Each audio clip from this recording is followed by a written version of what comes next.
주신 말씀 성경 봉독하겠습니다. 화면을 보시면서 함께 읽어도 좋을 것 같습니다. 본문은 출애굽기 15장 22절부터 25절의 말씀입니다. 잘 보이시나요? 함께 읽겠습니다. 시작. 모세가 홍해에서 이스라엘을 인도하매 그들이 나와서 수르 광야로 들어가서 거기서 사흘 길을 걸었으나 물을 얻지 못하고 마라에 이르렀더니 그곳 물이 써서 마시지 못하겠으므로 그 이름을 마라라 하였더라. 백성이 모세에게 원망하여 이르되 우리가 무엇을 마실까 하매 모세가 여호와께 부르짖었더니 여호와께서 그에게 한 나무를 가리키시니 그가 물에 던지니 물이 달게 되었더라. 아멘. 우리 아까 집사님께서 기도 중에도 말씀하셨는데 그 기도가 곧 한나무 교회입니다. 교회를 어떻게 시작하게 됐는지, 어떤 비전으로 모였는지를 우리 집사님께서 기도 가운데 다 설명을 해주셨어요. 그래서 이 예배 공간을 준비한 지 6개월 정도 됐습니다. 그래서 사실은 우리가 여름부터 시작했다 이렇게 생각하지만 그거는 우리가 생각하는 시간인 거죠. 기도할수록 하나님께서는 때와 시기 곳곳에서 이곳에 우리가 함께 연합해서 교회를 세우기를 준비하고 계획하셨던 것이 아닌가, 이런 마음이 들었습니다. 그래서 저는 서울에 있었기 때문에 이 공간을 준비하는 모든 과정 가운데 사실 저는 거의 참여하지 못했어요. 그런데 아까 인사하셨던 우리 세 가정이 다 날마다 새벽마다 와서, 지금은 굉장히 깨끗하고 예뻐졌는데 그 전에는 여기 막 흠집이 엄청 많았어요. 그래서 그거를 매일 쓸고 또 닦고 또 덥거나 춥거나 이거 쓰면은 전기요금 많이 나온다고 더워도 선풍기로 그렇게 이 자리에서 기도하고 쓸고 닦으면서 이 공간을 준비했습니다. 정말 한 명이 1000명 같은 분들과 함께 이 교회가 시작됩니다. 그 작은 자가 1000을 이루고 약한 자가 강국을 이룰 것이다. 하나님께서는 복음을 들고 바벨론 포로가 되었던 자들에게 이렇게 약속하셨습니다. 우리는 한 사람이지만 우리 안에 하나님의 복음이 들어오면 우리는 1000사람이 됩니다. 우리는 한 사람이지만 하나님 복음의 능력이 우리 안에 들어오면 우리는 10,000명의 것들도 감당할 수 있습니다. 내가 내 힘으로 감당할 때는 그것이 버거운 일이지만 하나님의 복음의 능력으로 감당할 때 그것은 내가 감당하는 것이 아니고 우리 주님께서, 만물의 통치자 되시는 주님께서 그 일을 이끌고 가시기 때문입니다. 그래서 이 은혜가 오늘 예배 가운데 우리 모든 함께 하시는 분들에게 동일하게 임하기를 축원합니다. 그래서 오늘 첫 예배를 준비하는 저의 마음은 굉장히 소박했어요. 내가 오지 못했던 시간 동안 쓸고 닦고 조명도 바꾸고 커튼도 달고 수고하셨던 우리 한나무의 가족들과 함께 소박하게 예배해야 되겠다. 그동안 예배하지 못했던 이 공간에 그냥 같이 왔으니까 옹기종기 무릎을 맞대고 우리 함께 기도함으로 예배해야 되겠다. 그런 마음이 있었습니다. 그리고 또 두 번째는 이제 오늘과 같은 이런 사태. 제가 너무 부족한 게 많아서 이런 부족함이 좀 노출되지 않도록 함께 모여서 미리 다 쏟아내고 정돈하고 그렇게 좀 내가 좀 허당이라는 것을 좀 덜 들킬 수 있도록 그렇게 예배를 어떻게 진행해야 될지 한번 연습하고 좀 이렇게 시뮬레이션 해보고 그러면서 이 첫 예배를 드려야 되겠다, 이런 마음으로 사실은 12월 17일을 생각했습니다. 그런데 이런 웬걸 제 마음대로 되지 않네요.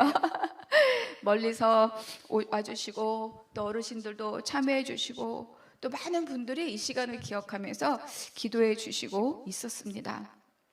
그러니까 나는 일단은 우리끼리라는 생각으로 시작했지만 하나님께서는 이 공간과 이 때와 날씨와 환경과 상관없이 내가 이것을 끌어가고 있다라고 우리에게 말씀해 주시는 것 같습니다. 그래서 잘 준비하고 조금 더 번듯하게 커튼도 여기 문도 달고 뭐 이렇게 한나무교회 간판도 달고, 사실은 우리의 계획은 그러하였으나 하나님은 그것과 상관없이 하나님이 이 모든 시간을 이끌어 가시는 줄을 믿게 되었습니다. 믿었지만 한 번 더 확인하게 되는 그런 복된 시간입니다. 그래서 우리가 기억하는 시간은 그때, 그 여름 그때였지만, 그러나 하나님은 이미 오래전부터 하나님의 시간, 하나님의 때, 하나님의 사람들과 하나님의 기도, 하나님의 사람들의 기도와 하나님의 사람들의 물질과 하나님의 사람들의 참여로 이 작은 공간과 예배가 시작되었음을 우리가 아버지 앞에 고백할 수밖에 없습니다. 그래서 한나무교회를 향한 하나님 모든 구속의 섭리들이 우리뿐만 아니라 우리 모두에게 흘러가는 복된 이 한날이 되기를 주님의 이름으로 축복합니다. 예수님께서 제자들을 이끌고 많이 다니셨어요. 그래서 어느 때에 또 이 제자들을 함께 한 지역을 지나가고 있었습니다. 예수님의 3년의 공생애 중 한 절반쯤 지났던 그런 시기라고 보여집니다. 그곳은 어디냐면 가이사랴 빌립보라고 하는 곳으로, 그 가이사랴 빌립보는 다른 이름을 가지고 있었는데 헤롯 대왕, 예수님을 죽이려고 했던 헤롯 대왕이 죽고 그 아들들이 이제 유대 지역을 막 나누어서 분봉왕으로 통치하고 있었는데, 그때 그 아들 헤롯 빌립이 이곳을 자기의 수도로 정했던 거죠. 자기가 통치하는 영역. 그래서 가이사랴 케사르, 그 이름, 황제의 이름과 그리고 자기 이름을 붙여서 가이사랴 빌립보라고 이름을 붙인 곳이 바로 이곳입니다. 이 자리에서 예수님이 굉장히 심오한 질문을 합니다. 어떤 질문이냐? 사람들이 인자를 누구라고 하느냐? 그러니까 제자들이 물어보는 거야. 너희 들어봤니? 사람들이 나를 뭐라고 하디? 이렇게 물어보는 거죠. 예수님은 이 웅성거림, 사람들이 웅성거림을 모르지 않으실 겁니다. 그럼에도 불구하고 이것을 질문하는 이유는 그 다음에 정말 확인해야 될 질문이 있기 때문이죠. 제자들이 대답합니다. 주님, 선생님, 누구는 세례 요한이라 하고 누구는 엘리야라고 누구는 선지자 중에 한 명이라고 합니다. 그랬을 때 주님이 다시 한번 질문하는 거죠. 그래서 너희는 나를 누구라고 하느냐? 이것은 굉장히 핵심을 찌르는 말입니다. 왜냐하면 이 질문의 답이 그들의 무엇을, 누구를 생각하고 있는지를 정확하게 말해줄 것이기 때문입니다. 이 질문의 답이 제자들이 무엇을 믿고 따르는지, 무엇 때문에 예수를 믿고 따르는지, 그들의 마음의 행보가 어떠한지를 우리에게, 주님에게 보여주는 것이기 때문이죠. 그러자 우리가 잘 알고 있는 것처럼 성질 급한 베드로가 불쑥 나서죠. 우리가 잘 알고 있는 거죠. 우리 암송하시는 분들 많이 있을 텐데 딱 한마디 함께 해볼까요? 시작. 주는 그리스도시요 살아계신 하나님의 아들이십니다. 그러자 예수님은 어마어마한 칭찬과 격려를 베드로에게 아끼지 않습니다. 바요나 시몬아, 이건 시몬의 아들아, 이런 뜻이거든요. 네가 복이 있다. 이것을 네가 알게 한 것은 혈육이 아니야. 인간의 생각이 아니야. 누가 말로 가르쳐 준 것이 아니야. 오직 하늘에 계신 내 아버지께서 너에게 이것을 알게 했구나. 이렇게 칭찬해 주는 거죠. 그리고 베드로에게 어마한 약속의 말씀을 주십니다. 너는 베드로다. 내가 이 반석 위에 내 교회를 세울 것이다. 그리고 내가 너에게 천국 열쇠를 줄 것이다. 네가 땅에서 매면 하늘에서도 매이고 네가 땅에서 풀면 하늘에서도 풀린다. 결국 뭡니까? 하나님의 놀라운 권세를 이 신앙 고백을 가진 모든 자들에게 주겠다라고 약속하신 거예요. 하나님이 예수님에게 주신 그 놀라운 통치의 권세를 누가 갖고 있다? 이 신앙, 주는 그리스도시요 살아계신 하나님의 아들입니다 라고 하는 이 신앙을 고백한 자들에게 준다는 거예요. 얼마나 놀랍습니까? 네가 뭘 잘하면이 아닙니다. 네가 무엇을 이루면이 아니라 이것을 알고 깨닫고 고백하면 내가 너에게 이것을 주겠다. 이렇게 예수님은 말씀하고 있었습니다. 여기까지 생각하며 이제 모든 거 끝났죠. 아, 그래, 잘 됐다. 마치 신데렐라가 유리구두를 들고 찾아온 왕자님과 행복하게 결혼하였습니다 라고 끝날 것과 같은데, 사실 우리의 인생은 그렇지 않습니다. 예수님이 바로 앞으로 당하실 십자가의 고난에 대해서 말씀을 하자마자 또 이 성질 급한 베드로가 탁 나서는 거죠. 그가 항변하여 이르되 안 돼요 주님, 그런 일을 할 수 없어요. 절대로 그런 일이 있을 수 없습니다. 주님, 그런 일 하지 마세요. 그런 일이 벌어지면 안 됩니다. 이렇게 말씀하는 거죠. 그러니까 직전에 있던 예수님의 칭찬은 온데간데 없어지고 주님의 노여움이 가득한 질책만이 돌아옵니다. 사탄아, 내 뒤로 물러가라. 너는 나를 넘어지게 하는 자다. 그리고 너는 하나님의 일과 사람의 일을 알지 못하는구나. 하나님의 일을 생각지 않고 사람의 일을 생각하는구나. 결국 하나님의 일은 무엇이고 사람의 일은 무엇일까? 그렇죠? 그리고 또 이어서 말씀하십니다.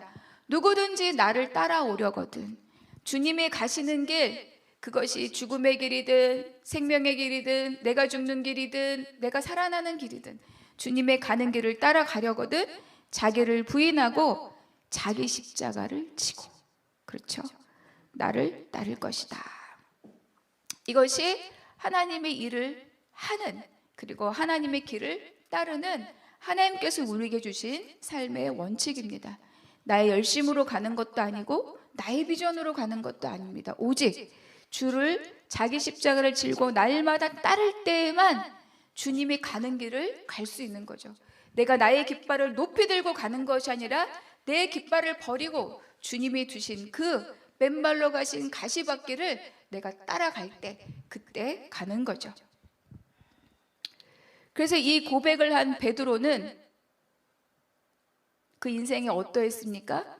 이 고백대로 살지 못하고 이 고백대로 살아내지 못했습니다. 베드로는 실패했고, 그리고 예수님을 부인하는 과정이 있었던 거죠. 고백으로 사라지는 것이 아니라는 것을 우리에게 말해줍니다. 선포로 끝나는 것이 아니라는 것을 우리에게 가르쳐 주는 거죠. 고백도 중요하고 선포도 중요하지만 그것이 가치롭게 우리에게 다가오는 것은 우리가 그 고백대로, 그 선포대로 우리가 오직 살아낼 때 뿐입니다. 고백과 선포는 방향성입니다. 내가 그 방향을 향해서 살겠다. 내가 그 방향을 향해서 가겠다.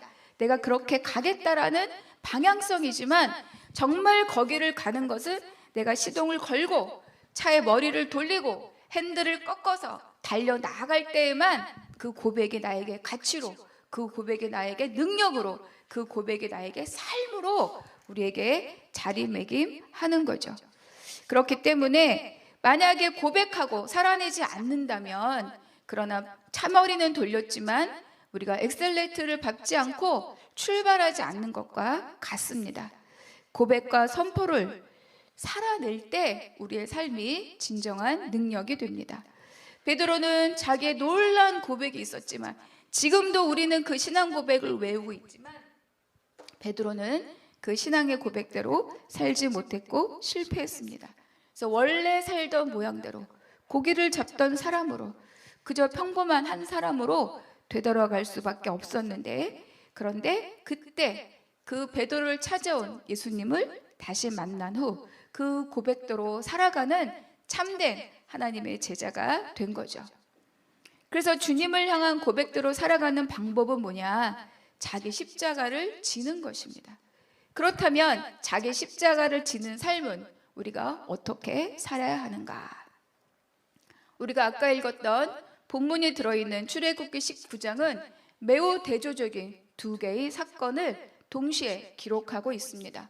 물론 앞에 우리가 함께 나누었던 마태복음도 예수님의 놀라운 칭찬과 약속 더불어 질책이 있는 것처럼 여기에도 두 가지 사건이 대조를 이루고 있죠. 홍해를 마른 땅으로 건넌 환희와 기쁨, 그 외침이 있고, 바로 뒤이어서 마라의 쓴물을 만난 절망과 원망의 외침이 있습니다. 하나는 승리이고 하나는 절망입니다. 하나는 찬송이고 하나는 원망과 불신입니다. 이것은 어제의 기쁨과 은혜가 우리의 삶의 오늘을 보장해주지 않는다는 것을 우리에게 여실하게 보여줍니다. 우리는 인생을 가만히 살다 보면 홍해를 지나면 쓴물을 만납니다. 그리고 또 여리고를 이기면 아이를 만납니다.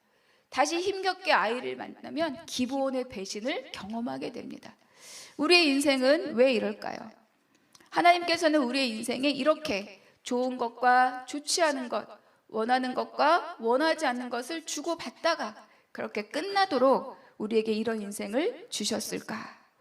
그러나 우리가 성경을 잘 살펴보면 결코 그렇지 않습니다. 이스라엘 백성들은 아우성하고 원망했지만 그들이 쓴물을 만났을 때 그 물을 해결하지 못했습니다. 오직 물을 얻은 것은 기도하는 모세를 통하여서 하나님의 말씀대로 한 나무를 그 물에 던졌을 때에만 비로소 단물을 마시고 그리고 생명을 지키고 그리고 해결할 수 있었습니다. 그래서 이 한 나무는 성경에도 아주 하찮게 기록되어 있습니다. 어마어마한 나무라고 기록되지 않고 한 나무 조각 또는 한 개의 나무, 아주 사소하게. 그러나 이 작은 한 조각이 하나님 손에 띄어서 그것이 기도자의 손에 들려서 그 쓴물에 던져졌을 때 바로 그 물은 놀라운 변화와 능력을 갖게 되는 거죠. 그 쓴물이 단물로 변화되었습니다. 그래서 이 한 나무, 한 조각의 나무, 그저 보잘것없는 이 한 조각은 바로 예수 그리스도의 십자가다, 이렇게 성경학자들은 해석을 합니다. 결국 우리가 삶을 변화시키고 새로운 삶을 살고 그리고 능력의 삶을 산다는 것은 다른 무엇이 아니라 오직 예수 그리스도의 십자가뿐이라는 것을 우리에게 말씀해 주고 있습니다. 주님도 베드로에게 말했습니다. 그 제자들에게 말했습니다. 날마다 자기 십자가를 지고 나를 따를 것이다. 그것은 그 구약의 시대이나 베드로의 시대나 지금 말세를 살아가는 우리에게나 동일한 삶의 원리입니다. 그래서 예수 그리스도의 십자가는 모든 생명의 시작이고 모든 변화의 원천이고 모든 능력의 근원인 것을 믿으시기를 바랍니다. 그렇다면 십자가는 우리가 언제 짊어지게 됩니까? 그리고 십자가는 언제 내 앞에 선택의 자리에 놓여지게 되는 것입니까? 그것은 우리가 아까 말씀을 읽었던 것처럼 내가 내 인생의 쓴물을 경험할 때 그 쓴물을 마시지도 못하고 버리지도 못하고 앞으로도 뒤로도 갈 수 없는 바로 그 순간이 바로 내가 십자가를 질 것이냐를 선택하는 순간이 되는 거죠. 우리 아까 읽었던 말씀이지만 22절과 23절의 말씀 한 번 더 읽겠습니다. 시작. 모세가 홍해에서 이스라엘을 인도하매 그들이 나와서 수르 광야로 들어가서 거기서 사흘 길을 걸었으나 물을 얻지 못하고 마라에 이르렀더니 그곳 물이 써서 마시지 못하겠으므로 그 이름을 마라라 하였더라. 쓴물은 뭐냐? 이 쓴물은 자기 스스로 핸들링할 수 없는 그 모든 것들, 그래서 당할 수밖에 없는 모든 상황들, 환경들, 그런 것들을 여기서 쓴물이라고 말합니다. 수르에 나온 백성들은 물이 떨어졌을 뿐 아니라 써서 마실 수도 없는 그 물을 만났을 때 왜 더 크게 아우성을 쳤을까? 물론 사막에서 광야에서 물이 없으면 죽을 수밖에 없기 때문에 물 자체가 절박하지만 더 놀라운 것은 그 물을 구할 다른 방도가 없다는 것입니다. 그들은 쏘고치고 춤추며 홍해를 건너온 것을 기뻐하고 하나님의 일하심을 찬양했습니다. 그리고 더 이상 내 인생에 우리 이스라엘 앞에 홍해는 없을 것이라는 기대가 있었겠죠.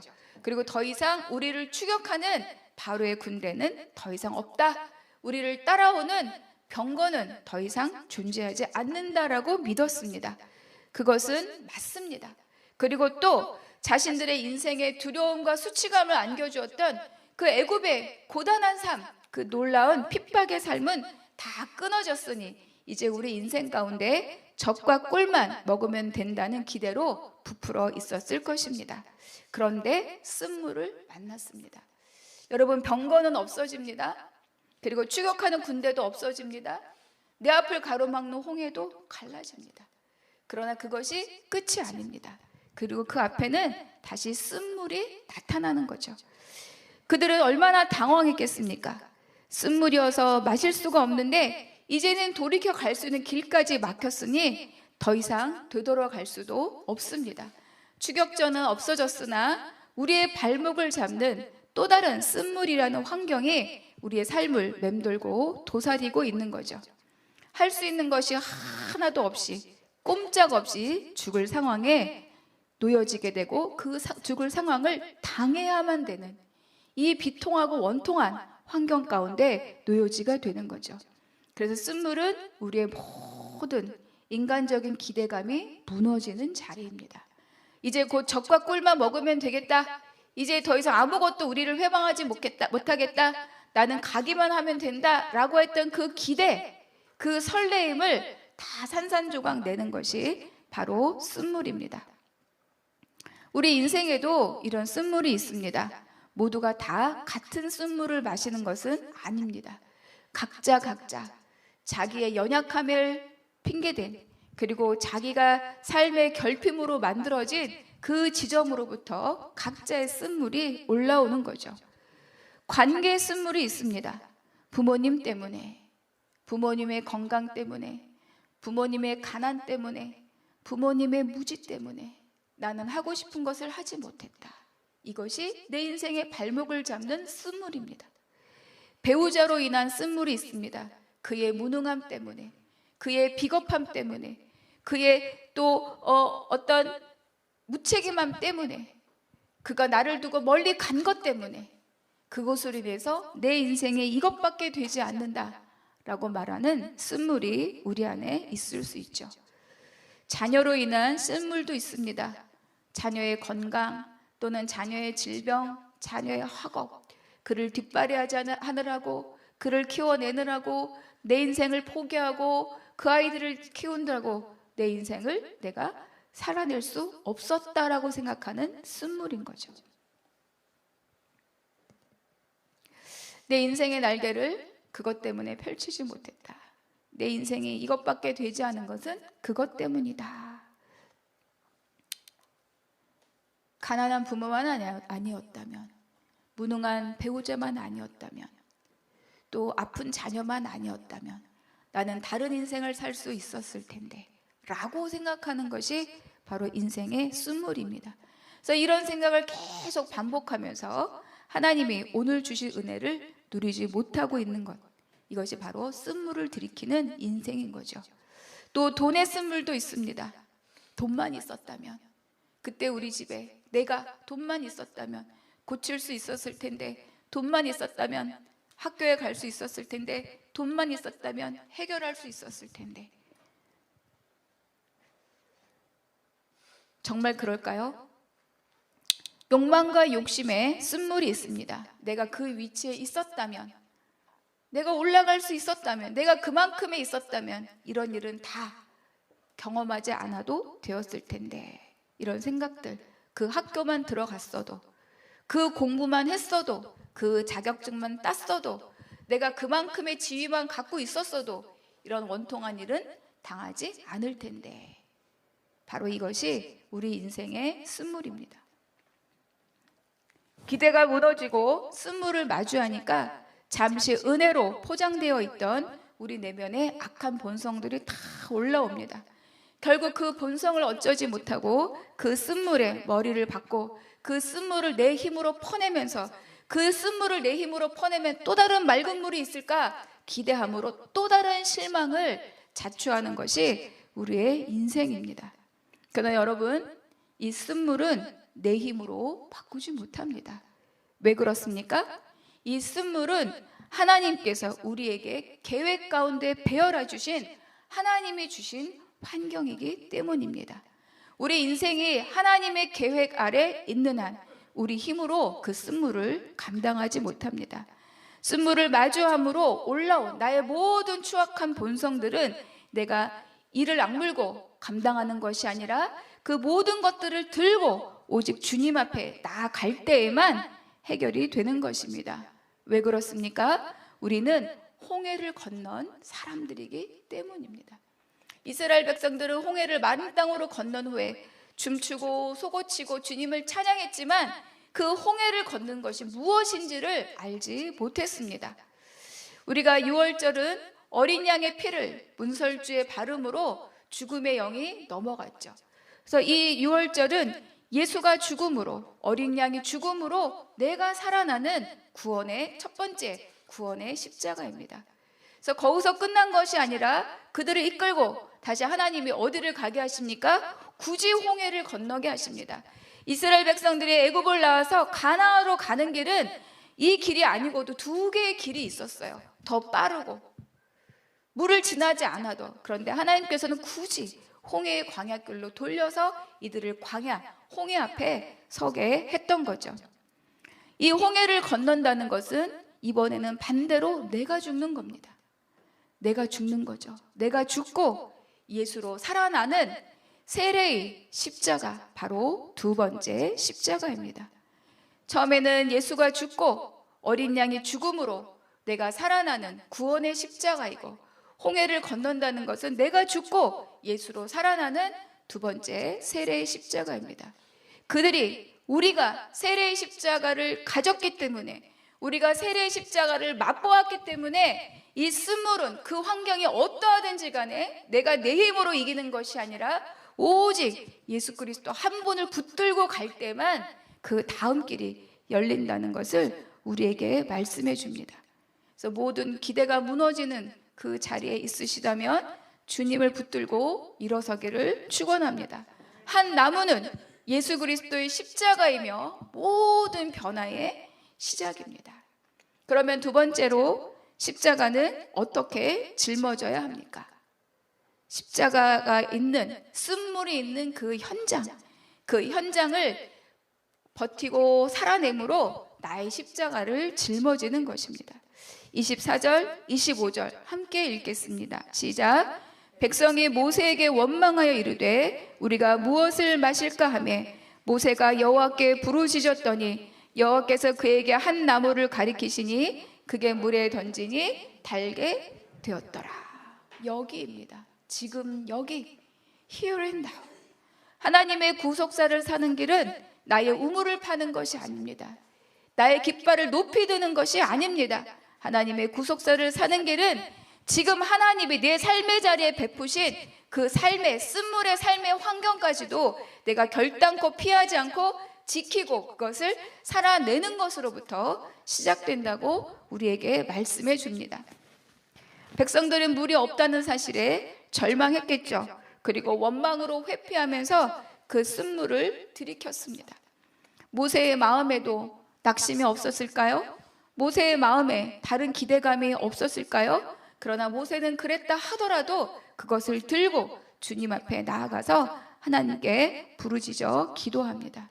그 현장에서 무릎을 꿇었습니다. 그리고 그 현장에서 기도했습니다.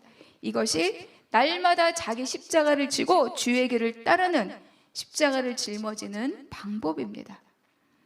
그렇기 때문에 하나님께서는 쓴물을 만났다고 아우성치는 이스라엘 백성들의 그 아우성을 귀 기울여 듣지 않으셔요. 그 아우성을 치는 백성들에게 조금만 참아라, 조금만 가면 엘림이 있다, 오아시스가 있다라고 말씀해 주지 않으셔요. 왜 그렇습니까? 하나님은 엘림이 목적이 아니라 이 쓴물을 지나가는 그 능력이 이스라엘 백성에게 보여주고 싶고 확인하고 싶은 바로 하나님의 계획이기 때문입니다. 하나님께서는 포장된 은혜로 지금의 직면해야 될 것들을 외면하는 것을 가만두시지 않는 거죠. 그 현장을 지켜보게 하시고 삶의 자리를 회피한 채 포장된 행복을 따르게 하지 않습니다. 그리고 하나님께서는 또 부르짖어 기도하는 모세에게 다른 물줄기를 가르쳐 주지 않으십니다. 광야에도 길을 내시고 사막에 물을 내시는 하나님이 그 쓴물의 웅덩이뿐만 아니라 또 다른 물줄기를 왜 알지 못하셨겠습니까? 그러나 하나님은 다른 물길을, 다른 우물을 파도록 두지 않으시는 거죠. 오직 여호와께서 그에게 한 나무를 가리키시니 그가 물이 던지니 물이 달게 되었더라. 바로 그 쓴 물에, 마실 수 없는 그 물에, 우리 인생의 모든 오물들이 올라오는 그 삶의 현장에, 그 현장에 바로 한 나무를 던지라고 말씀하셨습니다. 십자가를 짊어지는 삶은, 주님의 길을 따르는 삶은 그 자리를 직면하고 그 자리를 경험하고 그 자리를 살아내는 것이지 쓴물을 피할 다른 물을 찾는 것은 아무 소용이 없습니다. 그 다른 물이 곧 또 다른 쓴물이 될 것이기 때문이죠. 그렇기 때문에 변화는 내가 이것 말고 저것을 가는 것이 변화가 아니라 지금 이 자리가 하나님의 구속의 섭리 가운데 무엇인지 깨닫는 것으로부터 시작합니다. 이거를 피해서 저기를 가는 것이 변화가 아닙니다.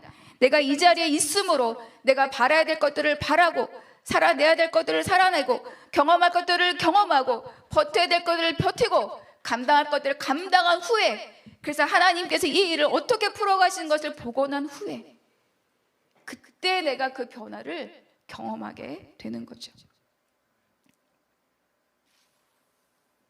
쓴물은 하나님의 구속사의 초대장입니다.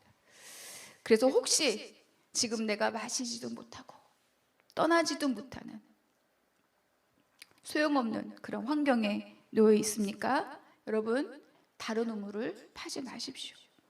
다른 위안을 찾지 마십시오. 그 자리를 굳건히 딛고 그 자리에 나의 기도와 나의 십자가를 그 자리에 던지시기를 바랍니다. 그럴 때 우리에는 놀라운 하나님의 또 다른 은혜가 우리의 삶을 붙들고 갑니다. 로마서에서 이런 말씀이 있습니다. 환난 중에 즐거워하나니 환난은 인내를, 인내는 연단을, 연단은 소망을 이룬다. 우리가 마지막 때 필요한 것이 인내입니다. 왜? 인내의 끝에 하나님의 약속의 열매가 있기 때문인 거죠. 하나님 뜻을 행하고 놓고도 내가 내 성질에 못 이겨서 나의 길을 가는 순간 우리는 하나님의 약속을 내 것으로 누리지 못합니다. 그렇기 때문에 우리가 구속사를 살아가는 삶의 여정 가운데 마지막 때 필요한 것이 뭐냐? 인내입니다. 그런데 로마서에서 말하는 거죠. 환난은 인내를. 인내가 중요한데 인내를 우리가 살아내게 하는 것은 뭐냐? 바로 환난이라는 것입니다. 지금 말하면 쓴물이라는 거죠. 제가 어느 설교 중에도 잠깐 이야기를 했던 것 같은데, 남포교회를 담임하셨던 아주 존경스러운 목사님, 박영선 목사님이 뭐 한 군데에서만 말씀하신 건 아니, 여기저기서 이렇게 이야기를 하시고 정확한 언어는 몰라도 이미지로 기억하는 건데, 인내가 뭐냐? 겪는 거래요. 겪는 거. 내가 무력하게 당하는 게 인내다. 그래서 인내하는 삶은 들키지 않는데요. 제가 참고 있구나, 이를 악물고 있구나, 막 때를 아주 호시탐탐 기회를 누리고 있구나, 이거를 들키지 않는데요. 왜? 당하는 거니까. 요셉이 그 수모를 당해내는 것처럼 잘 감당하려면 어떻게 해야 되는 거죠? 끊임없는 자기와의 싸움이 있어야 합니다. 자기 부인이 없이는 자기 십자가를 질 수 없습니다. 자기 생각, 자기 경험, 자기 원칙 싸워야 합니다. 그리고 하나님이 옳다, 하나님이 선하시다, 그것이 내 삶의 가장 기본적인 원칙이 될 때 우리는 이 싸움을 이겨 나아갈 수 있습니다. 그렇게 자기 십자가를 짊어지는 거죠. 교회를 시작하고 함께 하자고 마음을 모아는 것은 굉장히 기쁜 일이었습니다. 그러나 6개월의 시간 동안 가만히 저를 돌아보면 기쁨과 기대와 설렘만 있었던 것은 아닙니다. 내 안에 어려움도 있었습니다. 그리고 내가 원하는 시간에, 또 내가 생각하는 시점에 정리되지 않고 끝나지 않고 그리고 포기되지 않는 그런 것들이 계속 제 안에서 움직이고 있던 것을 많이 발견했습니다. 먼저 사역하던 교회 일도 그렇고, 또 시작하는 일도 그렇고, 그리고 또 그 시간, 이때쯤엔 요게 마무리되고 저때쯤엔 이게 끝나서 내가 쉽게 이곳에 오면 좋겠다, 아무것도 된 게 없었어요. 그럴 때 제가 바로 이 말씀을 생각했습니다. 내 계획으로 가는 것이 아니다. 내가 포기될 때 이 길을 갈 수 있다. 내 생각이 꺾일 때 이 길을 주님이 인도하신다. 내가 내 길을 가려고 내 속도와 내 방향과 내 것을 따르려고 하는 순간 하나님은 이 길을 잠시 보류하실 수도 있다. 그것은 하나님의 구속사가 멈춘다는 것이 아니라 내가 그 지점에 준비되고 내가 그 지점에 주님 앞에 항복할 때까지 하나님은 나를 놓고 기다리실 것이다 라고 하는 거죠. 여러분, 그렇기 때문에 내가 지금 짊어져야 될 십자가가 있다면 여러분 그것을 거부하지 마십시오. 감당하고 가고 그 자리에서 무릎 꿇고 그 자리에 십자가를 던질 때 그 일은 누가 행하십니까? 바로 하나님이 이 일을 행해 가실 것입니다. 마지막으로 한 번 더 질문하겠습니다. 그렇다면 우리는 왜 십자가를 짊어지고 가야 합니까? 바로 주님이 가신 길이기 때문입니다. 우리는 다른 길이 없습니다. 요한복음 14장 6절의 말씀 같이 읽겠습니다. 시작. 예수께서 이르시되 내가 곧 길이요 진리요 생명이니 나로 말미암지 않고는 아버지께로 올 자가 없느니라. 하나님께서 가신 길이 오직 유일한 한 길입니다. 진리요 생명이고 그것이 아버지께로 가는 유일한 길이라고 주님이 우리에게 가르쳐 주셨죠. 그렇다면 주님이 가신 길에 무엇이 있습니까? 바로 참 생명이 있습니다. 사도행전 2장의 말씀 같이 읽겠습니다. 시작. 주께서 생명의 길을 내게 보이셨으니 주 앞에서 내게 기쁨이 충만하게 하시리로다 하였으므로, 여러분, 주님이 가신 길은 십자가의 길이고 주님이 가신 길은 죽음의 길인데 그곳에 어떻게 생명이 있습니까? 그런데 주님은 주님이 가신 그 길로 우리에게 생명의 길을 보여주셨다고 말씀하고 있습니다. 그렇기 때문에 내가 죽을 때 예수로 살아가는 생명을 우리가 누릴 수 있습니다. 이것은 예수님의 세례와 연합하여서 내가 죽을 때 예수님의 생명을 누릴 수 있다는 거죠. 이것을 위해서 우리가 온전히 하나님께 의존해야 합니다. 어린 자녀가 찻길을 건널 때 그 길을 혼자 가도록 두는 부모는 없어요. 땡깡 피면서 가는 아이 어떻게 해야 됩니까? 귀엽고 잡아내야 되죠. 그렇죠? 차도로 뛰어드는 아이를 그냥 두는 부모는 엄마는 엄마가 아니죠. 그렇죠? 근데 그 아이가 길을 가고 싶은 길을 또 안전하게 가는 방법은 뭐예요? 엄마 손을 붙잡고 가는 겁니다. 그래서 우리가 주님의 길을 가신다는 것은 바로 우리가 아까 말씀드린 것처럼 온전하게 모든 환경, 모든 상황, 모든 조건 다 주님 앞에 의존할 때 우리가 누릴 수 있는 하나님의 복입니다. 여러분, 그래서 이 땅에서 사라지는 것들, 내가 가져도 더 목마를 수도밖에 없는 그 쓴물에 우리 인생을 걸지 마시기를 부탁을 드립니다. 그 쓴물이 단물로 바뀌어서 내 인생이 능력이 되는 것은 오직 그 자리에 한 나무, 예수 그리스도의 십자가를 던질 때뿐입니다.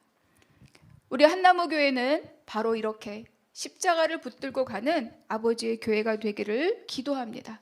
그래서 내가 돈이 많고 내가 명예가 높고 그리고 내가 뭐가 많아서 그것이 아니라 한 사람 한 사람에게 바로 예수 그리스도의 십자가, 그 모든 생명의 근원이고 모든 생명의 출발이 되는 그 십자가를 전하고 그것으로 함께 살아내는 우리 한나무 교회가 되기를 주님의 이름으로 축복합니다. 그래서 한나무 십자가의 영성으로 지금을 살아내는 우리 저와 여러분 모두가 되시기를 주님의 이름으로 축복합니다. 오늘의 본문 말씀 누가복음입니다. 누가복음 2장 8절부터 14절까지의 말씀.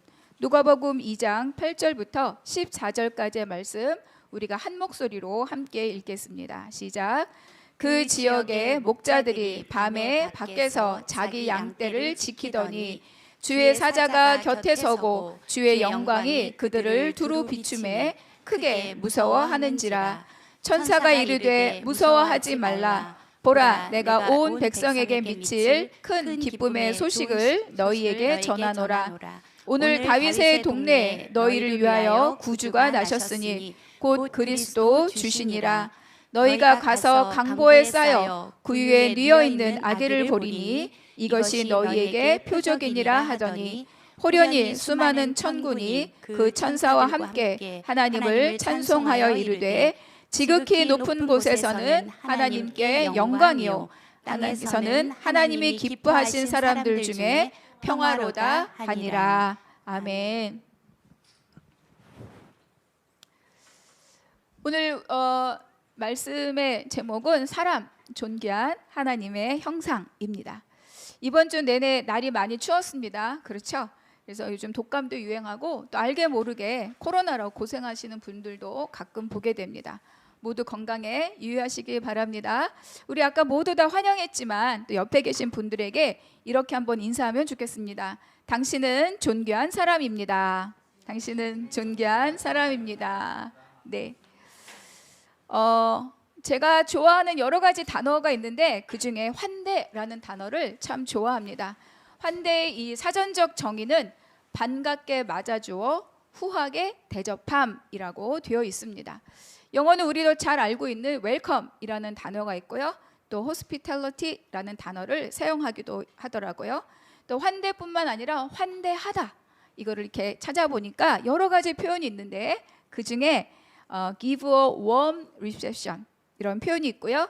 receive warmly라는 표현이 있었습니다. 그러니까 warm이라는 단어가 많이 포함된다는 것을, 사용도가 있다는 것을 알았습니다. 그러니까 반갑게 맞아주어 후하게 대접함에 열렬한 그 따뜻함이 없다면 아마 대접받는 사람도 그 대접에 대해서 금방 싸늘하다는 것을 금방 눈치챌 것입니다. 예전에 제가 지인으로부터 선물 받은 책이 한 권 있었는데 그 책 제목이 가치 있는 것들에 대한 태도라는 책이었습니다. 그 책을 쓰신 김기성 목사님이 이렇게 쓴 그 칼럼 안에 아주 짧게 이 환대를 이렇게 정의를 하셨더라고요. 누군가의 설 자리를 만들어주는 것이 환대이다. 그리고 이어서 다른 챕터에서 이렇게 쓰셨습니다. 기독교인의 삶이란 누군가의 설 땅이 되어주는 것이다. 주님은 십자가를 지심으로 우리의 설 땅이 되어 주셨다. 이렇게 환대라는 단어를 듣고 보니 저는 이 구절 때문에 더더욱 환대라는 단어를 사랑하고 좋아하게 되었습니다. 우리가 누군가의 설 자리가 되어주려면 내가 꼿꼿이 서 있어서는 할 수 없는 일입니다. 내가 최소한 자리를 비켜주거나 또는 내가 엎드려야만 가능한 일이죠. 그리고 내가 확보한 영역을 나누어 줄 때만 가능한 일이 바로 이 환대입니다. 누군가의 설 땅이 되어주는 거죠. 잠깐 어서 오세요, 반갑습니다 라는 것으로 끝나는 일이 아닙니다. 그런데 어떻게 이런 일들을 할 수 있습니까? 쉽게 할 수 있습니까? 아니요, 쉽지 않습니다. 어려운 일입니다. 그런데 그럼에도 불구하고 우리는 언제 내가 아닌 타자에게 이렇게 설 땅이 되어줍니까? 그것은 바로 자녀들에 대해서만 가능합니다. 엄마 아빠가 아무리 고생해도 자녀들이 조금 더 넉넉하게 삶의 자리를 확보할 수 있다면 기꺼이 나를 밟고 가라고 나의 등을 아낌없이 내어주는 것이 바로 부모의 마음입니다. 부모는 어떻게 이런 일들이 가능할까요? 부모와 자녀의 관계는 생명의 관계이기 때문입니다. 나의 형질이 자녀들 속에 있고 자녀들의 DNA가 나로부터 만들어진 것이기 때문에 바로 이러한 관계가 생명의 관계입니다. 나의 한평생의 역사가 내 자녀들의 인생에도 고스란히 새겨지는 것이 부모와 자녀의 관계이죠. 그래서 이 생명의 관계는 환경이나 상황에 따라 포기될 수 없는 절대적인 관계가 바로 이 생명의 관계의 부모와 자녀와의 관계입니다. 오늘 우리는 아까도 말씀드린 것처럼 대림절 넷째 주를 보내고 있습니다. 대림절 또는 대강절이라고 불리는 이 절기는 그리스도의 탄생을 기뻐하고 다시 이 땅에 오실 것을 기다린다는 의미를 갖고 있습니다.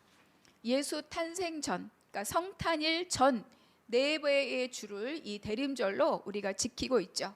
이렇게 매해 연말마다 대림절을 우리가 지키고 보내면서 우리의 이 기다림의 의미가 무엇인지 한번 생각해 보고자 합니다. 첫 번째는 왜 예수님이 이 땅에 오셔야 하는가입니다.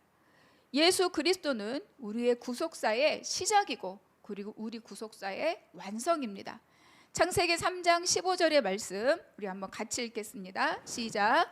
내가 너로 여자와 원수가 되게 하고 내 후손도 여자의 후손과 원수가 되게 하리니 여자의 후손은 내 머리를 상하게 할 것이요 너는 그의 발꿈치를 상하게 할 것이니라 하시고, 하나님의 명령을 거역하고 동산 중앙에 있는 실과 선악을 알게 하는 이 열매를 먹은 대가는 매우 처절하고 매우 절박했습니다. 하나님의 은혜 안에 거하고 있었기 때문에 그들의 불완전함을 알지 못했고 하나님의 부요로 가득했고 모든 것이 풍성했습니다. 그런데 이런 것들이 다 사라지고 철저하게 자신들의 본 모습대로, 자신들의 불완전한 대로, 자신의 불안한 모습대로 자신을 직면해야 했습니다. 그들을 둘러싸고 있던 모든 보호막이 다 사라지고 설 땅이 없어졌음을 깨달았기에 그것은 굉장히 두렵고 그리고 공포스러운 일이었습니다. 그런데 하나님께서도 이들의 범죄를 아셨죠. 그리고 그 현장까지 찾아와서 그들을 만나셨습니다. 그리고 이 핑계 저 핑계 되면서 자신들의 잘못을 외면하고 있는 그 사람에게 하나님이 찾아가셔서 제일 먼저 하신 일이 무엇입니까?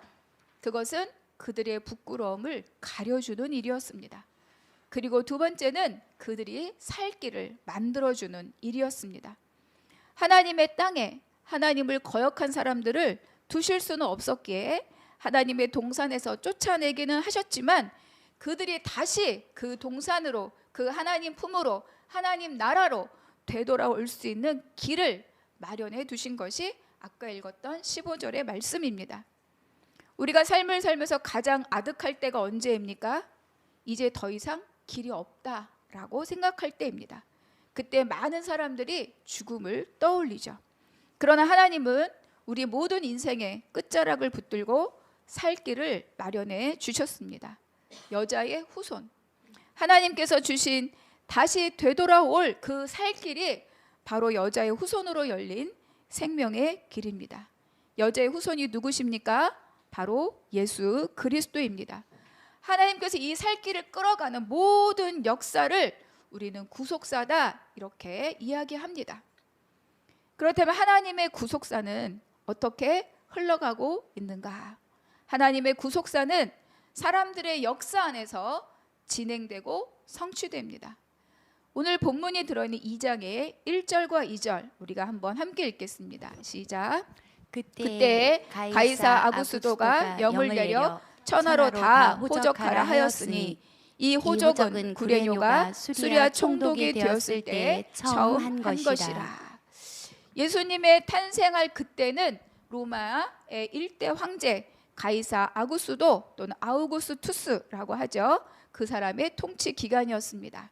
2절에 나오는 구레뇨라고 하는 이 사람은 이 아구스도의 신임을 아주 두텁게 받는 자로서 로마의 속주인 수리아, 지금은 시리아 근방 지역입니다. 여기를 다스리는 권력자였죠. 이 사람이 총독으로 정식으로 임명된 것은 AD 6년, 그러니까 예수님이 탄생하고도 한참 지난 후이지만 이 사람은 그 지역에서 아구스도의 신임을 받고 집정관으로 또 원로원의 일원으로 굉장한 영향력을 끼쳤던 사람입니다. 그래서 이 사람이 BC 12년 그리고 AD 12년 기간 동안에 재위하면서 두 번의 인구조사가 있었습니다. 사도행전 5장에 보면 호적하라는 것으로 밀란이 일어났었다는 기록이 있습니다. 이때 이 기록이 두 번째 인구조사입니다. 그러니까 지금 1절과 2절에 있는 이 인구조사는 바로 헤롯이 왕으로 있던 BC 4년 지금의 첫 번째 인구조사를 의미합니다. 우리나라도 인구조사를 주기적으로 하고 있는데 인구를 조사한다는 건 그 사회의 국가 그리고 그 사회의 현재를 진단하고 미래를 계획하는 것에 매우 중요한 기초 자료입니다. 예나 지금이나 인구조사가 쉽지 않다고 하더라고요. 요즘 막 다 전산으로 할 것 같지만 방문할 때 사람들이 이거 체크 잘 안 해주죠. 저도 한번 우리 집 앞에 와서 뭣도 모르고 네 대답하고 나갔는데 너무 디테일한 걸 물어보니까 제가 조사로 나온 그 조사원의 신분을 계속 제가 물어보게 됐어요. 맞냐? 신분증 보자. 가짜 아닌가? 나 다 신상 털리는 거 아닌가? 지금이나 그때는 인구조사가 쉽진 않은데 반드시 필요한 이유가 있죠. 그것은 군사적인 이유 그리고 경제적인 이유가 있습니다. 세금을 부과해야 되고 그리고 군사를 모집해야 했기 때문입니다. 그런데 유대인들은 이 인구조사에 굉장히 민감하게 반응했어요. 왜냐하면 로마의 지배를 받고 있었던 이 유대인들은 인구조사를 통해서 어떻게 됩니까? 세금을 내야 되는 거죠. 그래서 정치적인, 경제적인 그런 이 주권이 없었던 이들 때문에 이 자기들의 현실을 확인시켜 주는 게 바로 이 인구 조사입니다. 그래서 그런 어쩔 수 없이 이 호적 명령이 떨어지자 유대인들은 관습에 따라 고향으로 돌아가게 되었고 요셉과 마리아도 그 길에서 예외일 수 없었습니다. 그러니까 세상은 로마를 중심으로 황제를 중심으로 돌아가고 있지만 그런데 하나님께서는 이 호적 명령을 통해서 하나님의 예언을 성취하고 계시다는 것을 발견하게 됩니다. 우리 미가서 5장의 2절 말씀 함께 읽겠습니다. 시작. 베들레헴 에브라다야 너는 유다 족속 중에 적을지라도 이스라엘을 다스릴 자가 내게서 내게로 나올 것이라. 그의 근본은 상고에 영원에 있느니라. 우리는 하나님 나라의 일과 사람의 일이 별개라고 오해하는 경우가 많이 있습니다. 성과 속이 다르다고 생각할 때가 있죠. 그러나 하나님 나라의 일은, 하나님의 구속사는 세상과 동떨어져 있는 다른 세계 일이 아니라 우리가 매일 먹고 마시고 사는 일상과 시간과 역사 속에서 성취되어 가고 있습니다. 생각해 보니 우리 한나무 교회도 마찬가지입니다. 저는 언젠가 교회를 개척하겠다 이런 마음을 갖고 목회를 한 것은 아닙니다. 그러나 나는 한 명의 목회자로 교회에 대한 많은 질문들을 갖고 있었죠. 어떤 교회가 생명력을 갖고 생육, 번성, 충만하게 할 수 있는가? 어떤 교회가 또 다른 교회, 또 다른 사람의 설 땅이 되어줄 수 있는가? 이런 질문을 갖고 있었지만 그렇다고 해서 제가 목회 현장에서 앞으로 개척할 것을 준비한다라는 마음으로 목회 현장에 있지는 않았습니다.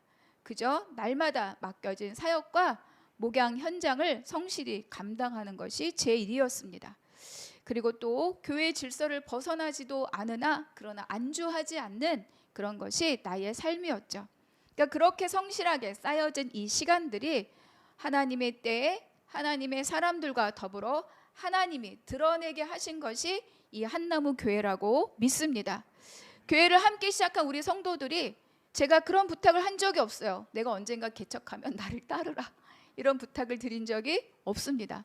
또 함께 시작한 우리 성도님들도 목사님 언젠가 개척하면 우리 다 따라갈게요 라고 약속한 적 없으시죠?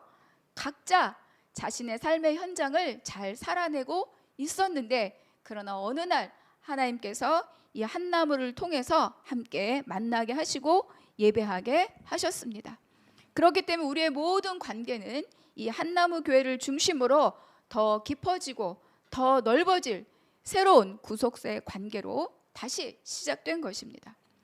요셉과 마리아의 여정을 보겠습니다. 4절과 5절 함께 읽습니다.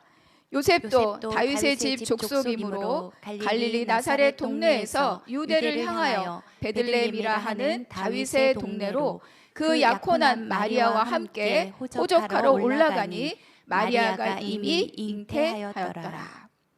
생각해보면 요셉이 임신한 마리아를 데리고 갈릴리에서 베들레헴까지 100km가 넘어요.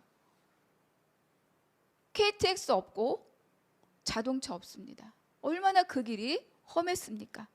그런데 이 여정을 오면서 그들이 갈릴리 나사렛에서 베들레헴을 향해 가고 있으니 미가의 말씀이 성취되었다 이렇게 그들이 생각할 수나 있었겠습니까? 못했을 것입니다. 그러나 그들은 예수 그리스도가 이 땅에 오심에 매우 결정적인 구속사의 통로로 귀하게 사용되었습니다. 그들이 우리들의 쓰임이 어떠한지 알아서 이렇게 한 것이 아니라 때마다 시마다 자기 생각과 자기 경험과 이 사회적 인식을 넘어서는 하나님의 이 말씀에 따라 순종함으로 얻어진 결론이죠. 그러나 마리아와 요셉이 천사를 통해 전해진 하나님의 부르심에 순종으로 응답한 그 삶의 모양은 세상 속에서 행복하고 기쁘고 안정된 것은 아니었습니다.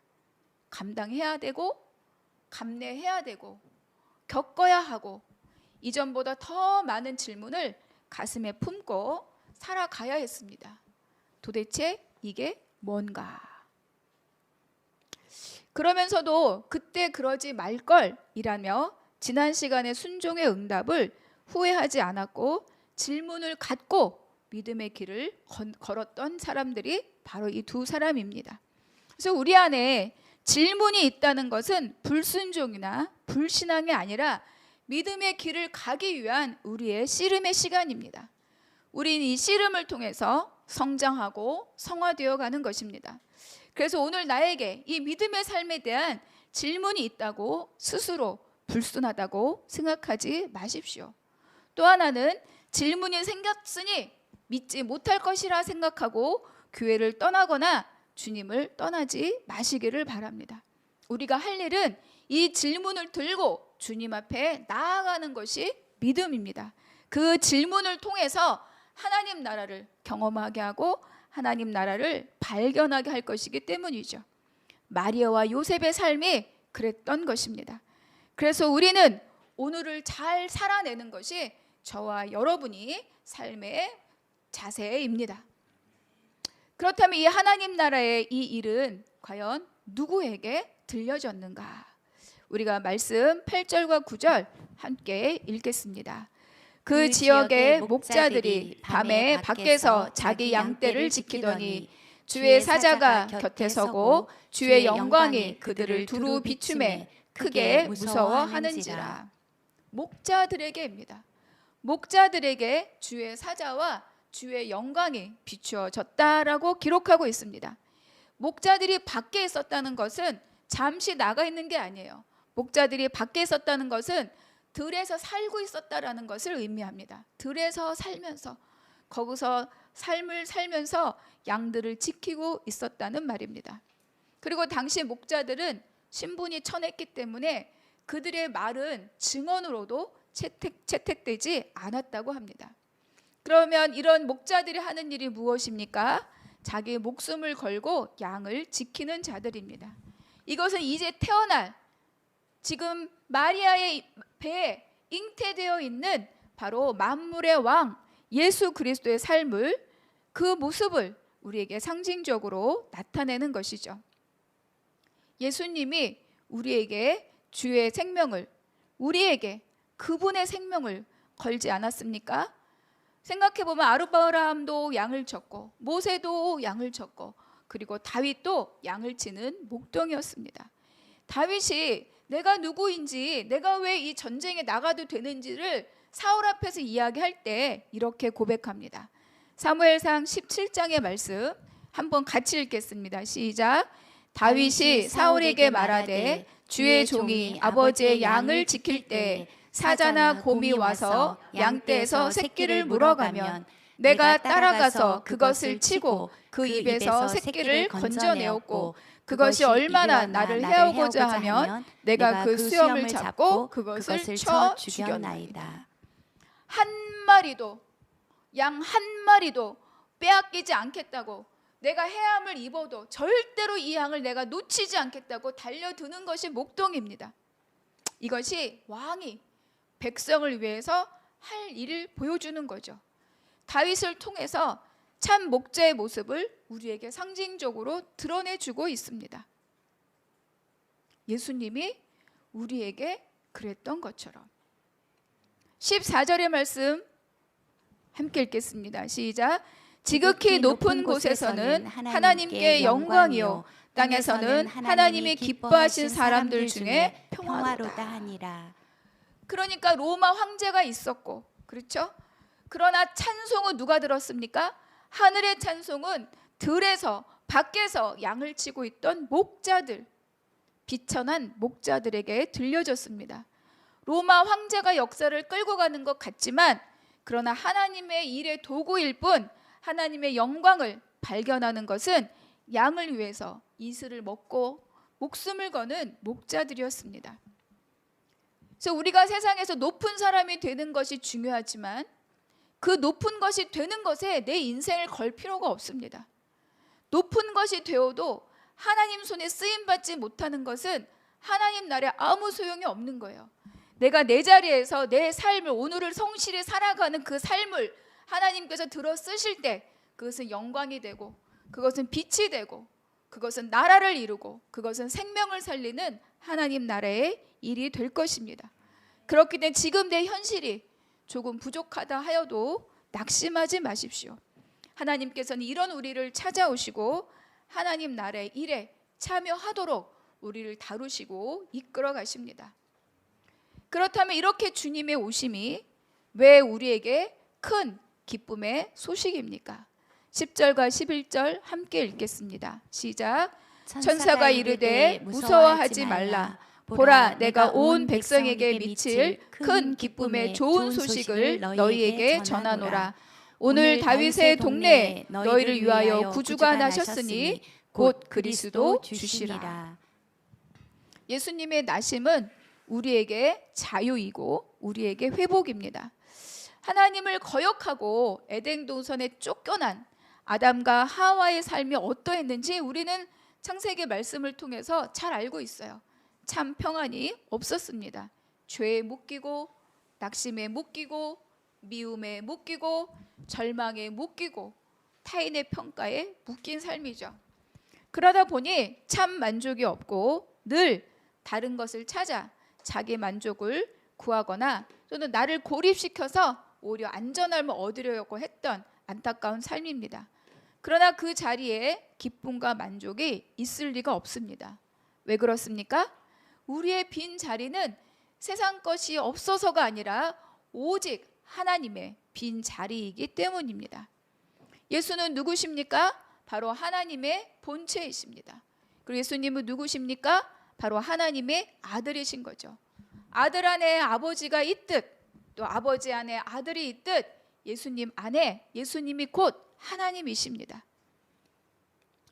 그렇기 때문에 처음 모든 살 길이 다 끊어진 그때 하나님께서 유일하게 우리에게 참 생명, 살 길을 주셨는데 그것이 바로 여자의 후손 예수 그리스도.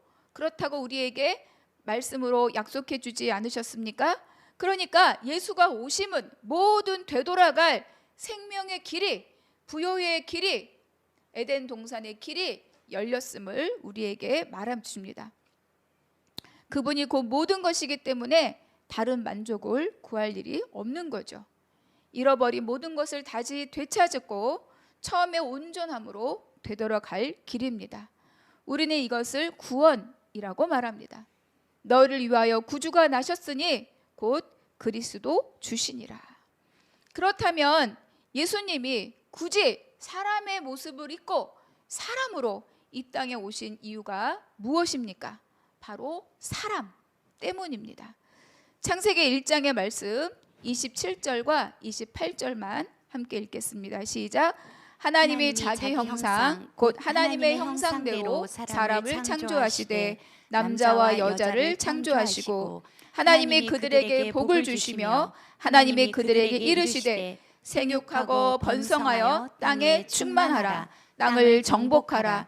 바다의 물고기와 하늘의 새와 땅에 움직이는 모든 생물을 다스리라 하시니라. 하나님은 사람에게 하나님의 모든 것들을 다 맡기셨어요. 위임하셨습니다. 그리고 그것이 하나님의 자랑이요 하나님의 기쁨이었습니다. 그런데도 그것을 잃어버린 것은 누구입니까? 바로 사람입니다. 예수님이 이 땅의 구원자로 다시 오심은 우리로 하여금 잃어버렸던 모든 것을 다시 회복하고 원상복구하는 그 길로 우리와 함께 가기 위함입니다. 원래 사람은 누구입니까? 하나님의 형상입니다. 스펙으로 평가받는 것이 아니라 다른 사람의 소리에 의해서 결정되는 존재가 아니라는 거죠. 비교 평가받는 존재가 아니라 그 존재로 이미 존귀한 하나님의 형상입니다. 우리 옆 사람에게 이렇게 한번 인사하면 좋겠습니다. 당신은 존귀한 하나님의 형상입니다. 당신은 존귀한 하나님의 형상입니다. 실패감, 외면, 소외, 환대받지 못했던 기억, 거절감 그 모두를 거절하십시오. 그것은 하나님이 내게 주신 것이 아닙니다. 그래서 우리 한나무 교회 가장 중요한 첫 번째 비전은 무엇입니까? 바로 사람입니다. 사람을 살리는 것. 예수께서 이 땅에 사람을 살리기 위해 오셨고 십자가를 지심으로 잃어버린 모든 것을 다시 회복할 설 땅이 우리에게 되어주셨기 때문입니다. 이 복음으로 먼저 내가 살아났습니다. 내가 살아나고 여러분 각자가 이 복음으로 살아났습니다. 이 생명으로 우리가 또 다른 사람을 살리는 것이 이 한나무 교회의 비전입니다. 많은 것이 있어서가 아닙니다. 내가 가진 기쁨, 내가 가진 복음의 능력, 내가 가진 예수 그리스도, 그것을 통해서 내가 회복되고 생명을 얻고 다시 살 길로 돌이키게 된 그것만큼 내가 다른 사람에게 전할 때 그때 우리의 구속사의 길이 함께 열려지는 것입니다. 그래서 나이가 받은 이 생명으로, 내가 살아가는 이 생명으로 또 다른 사람을 살리는 우리 한나무 교회가 될 것을 주님 앞에 고백합니다. 여러분 한 분 한 분도 이 일에 동참하는 분들이 되실 것입니다. 내가 무엇을 가져서가 아니라 무엇으로, 오직 내 안에 참 생명으로 오신 예수 그리스도 그 한 분으로 또 다른 자에게 복음을 전함으로 그 생명을 살려내는 우리 모두가 되시기를 주님의 이름으로 축복합니다. 사람, 바로 존귀한 하나님의 형상입니다.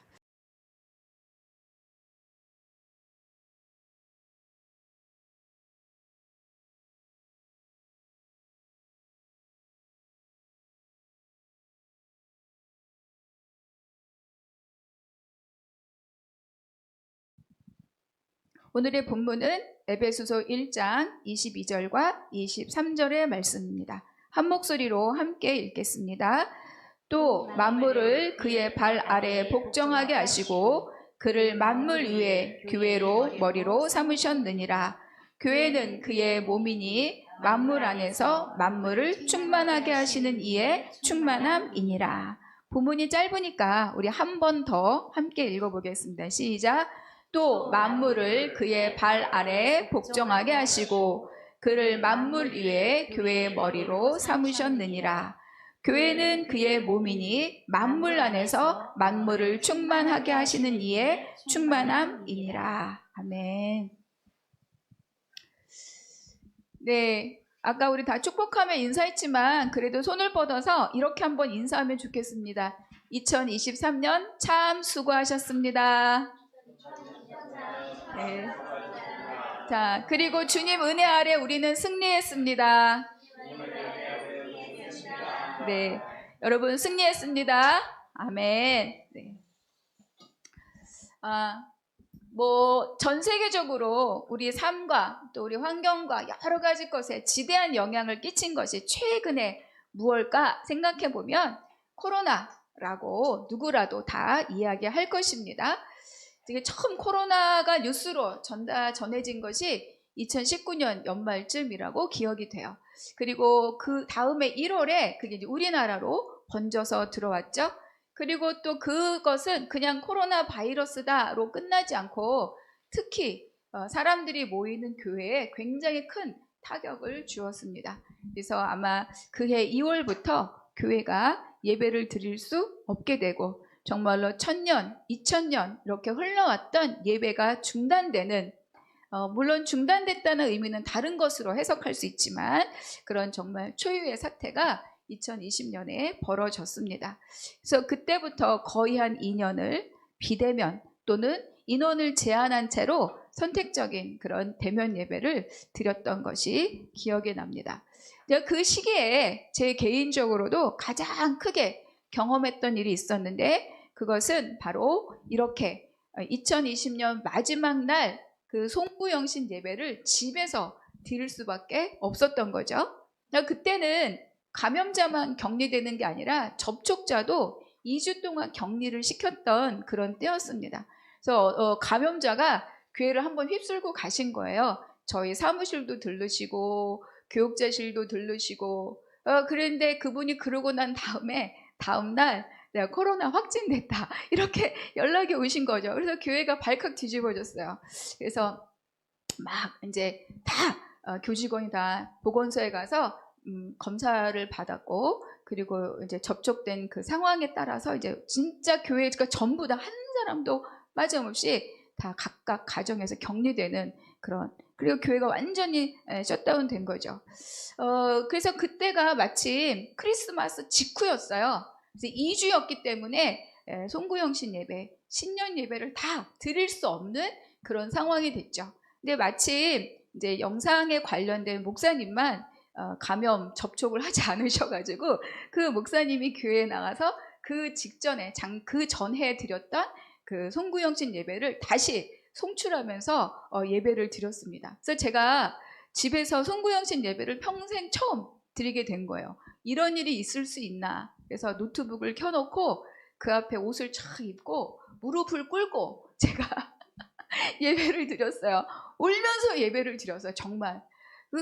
그 전해 드렸던 송구영신 예배지만 그 한 말씀 한 말씀 찬양하다가 그렇게 제 가슴을 울리면서 제가 막 눈물을 흘리면서 막 두 손을 들고 기도를 하면서 예배를 드렸습니다. 와, 정말 이런 일이 생기는구나.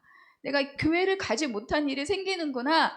예배를 드릴 수 없는 일이 진짜 생기는구나. 막 이런 생각으로 눈물로 그 송구영신 예배를 드렸습니다. 그런데 또 놀라운 건 바로 그 연말이 지난 그 다음에 봄에 제가 직접 감염이 된 거예요. 그래서 제가 격리를 당했습니다. 그래서 집에서 아침마다 저희 목사님들이나 직원들이 아침마다 저희 집 앞에 음식을 배달해 주셨어요. 문고리로. 제가 집에서 아무것도 없는 상태로 갑자기 이제 격리됐기 때문에 문고리에 놓고 가고 노크를 하면 제가 그걸 받아서 한 끼를 먹었던 정말 수용 생활이 따로 없었어요. 그런데 그때 제가 또 놀라운 걸 경험합니다.